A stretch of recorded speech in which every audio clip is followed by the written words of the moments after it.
Hello guys, this is Chaos here. I'm back here with another one. As you can see, it's not the typical background as you see. Usually when I start out, the slides just keep going. This is going to be the intro of certain reviews, at least for me, the ones that I do, not the ones that Luke does.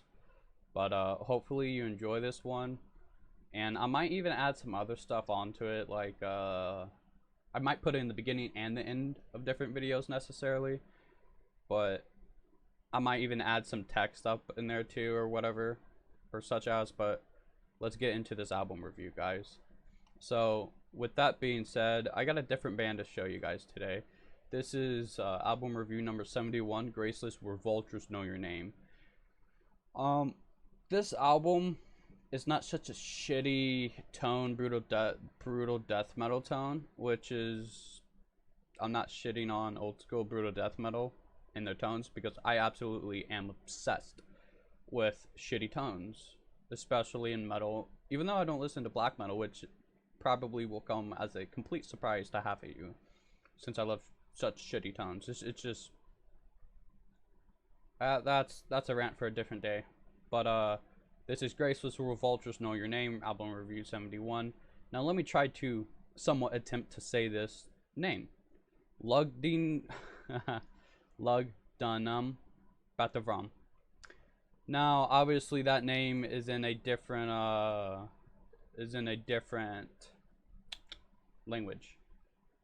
But let's get into this. This is an amazing song, probably one of my favorites. It had some brutal vocals. The riffing hit pretty good. It's fair and paced out. It's almost like an anthem, almost. This album starts to feel like it gets more emotional the deeper you get into it. Starts out pretty strong. I mean, I like all the songs really, but it has a nice progression to it. It's not such shitty quality like what I mentioned before, but I'll give it a fat 8 out of 10. That's my personal honest review. The meaning of the song, I have no clue. The only thing I could find out is when I search up Lugdunum Batavram, is some kind of talk of Rome fortresses that were undiscovered. And I kind of have a feeling that this band tends to talk a lot about war. I mean, I would get the entire vibe off the album, the cover and everything. I mean, it makes sense. They have a song called Retaliation of the Wicked, Commander Christ, Embrace the Rain, and Warpath. I also like that song a lot, Warpath. But those are all that I'm gonna review here. So with that being said, let's get into the next one, Retaliation of the Wicked.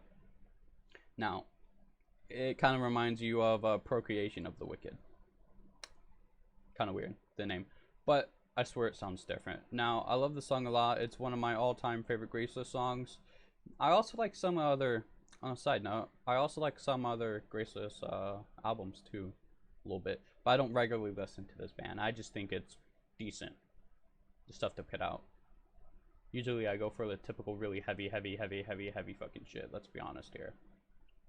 I can't live without just absolute crushing breakdowns and everything. But I do tend to sometimes kick back and enjoy some other shit. Maybe some lighter stuff or just some stuff that I wouldn't necessarily go crazy to. Now, my personal number review would have to be a 9 out of 10. But with that being said, my thoughts on this song are different than some other metalheads. I'll be honest. I like the melodic parts in this song.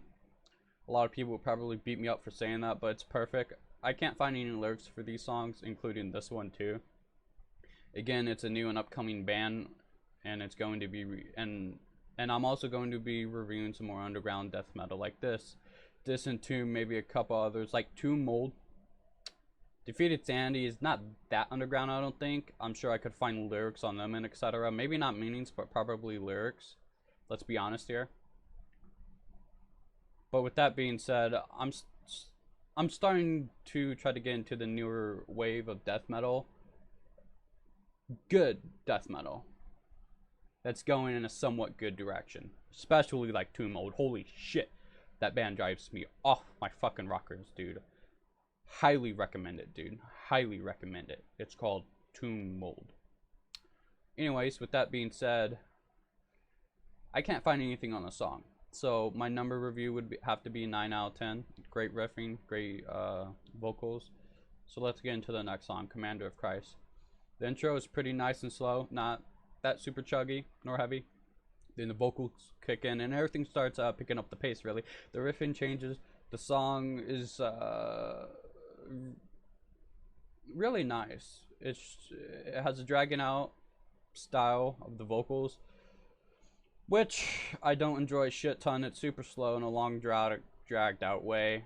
They had a couple other bangers in the song, but other than that, it switches up and transitions into a dope ass breakdown, and the vocals are mostly the same. Tempo is going faster. Then you get this orgasmic like transition, which I absolutely love. I don't know how to explain it. You only have to listen to it for yourself necessarily. And there's so many other songs up here that feel godlike almost too. The solo comes in, and after a while there's just long sickening chugging, and then slows changes and picks up, gets heavier again. I enjoy the vocals a little bit, and the tempo picks up more slowly, progressively, then boom, ended. Just like that, all of a sudden. So my personal number review for this would probably be between since I didn't really like the intro and I only like very certain parts, 8.5 to 9. It could have been a 10, I really do, if they just formed it differently. I feel like this band could be a lot better. I feel like this band has a lot more potential than they actually have. It's just their whole style, their whole tones. But they do have a lot of good potential, which is why I'm reviewing this. But anyways, with that being said, let's get into the next song. I couldn't find anything on it necessarily. Let me take a drink of my coffee. Embrace the Rain. Well, would you look at that? Crazy. Also couldn't find anything much on the song either. Sorry about that. I know I said that for every other song, which is also the same for the next song too. The intro to the song is really nice, slow, heavy, not super fast paced, but it feels great. A lot better than the last one actually. This one was one of the singles they released before dropping the entire album. It picks up the pace a little bit. Honestly, this might be one of the best off of the record, just from my first impressions. It had some sick fucking riffing, and it goes into dope ass mini solo. But then the song stops, slows down, then everything hits back again. This song, it's really slow paced. It feels like there's a lot of pain inside the song. Perhaps the song is more directed towards something personal. It's fucking heavy as fuck. I would still really recommend this. You can hear the pain in his voice, honestly. This is probably one of the heaviest songs off of here. I mean, it's called Embrace the Rain. I mean, let's be honest here. The name Embrace the Rain is kind of emo, but I enjoy everything else about it. Let me try to find where I fucked up. Stop reading. Then it becomes faster, still pretty heavy. More solo work put together beautifully. Together once again. I cannot find lyrics on this. The outro of the song has a nice transition, though. My personal number for this song would have to be depressing 9 out of 10. 9.5 out of 10. Almost takes the complete cake, guys. Nice chugs, vocal backgrounds, vocals, great work, solo work, and good transitions inside the song. You can clearly tell they stuck out a lot of work into this, and especially at the ending, it just stops with its painful screams, and you can hear light, either bass or guitar work, before the song truly ends. It reminds me of a depressing feeling in suicidal black metal. My personal number review for this would be a 9.5, maybe a 10. Anyways, it's fucking sick as fuck. Let's get into the next song now, Warpath. Now, the start of this song is fucking fast as fuck, then the vocals kick in. It's like a jam session. The vocals sound great. It's faster than the last song I reviewed necessarily. It's still some good brutal death metal, if you really want to take that into consideration.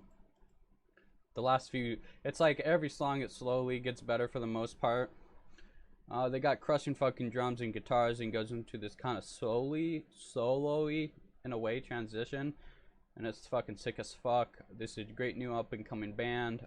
Of course, the production isn't shit, which is what I personally like, and what a lot of other personal brutal death metal fans like.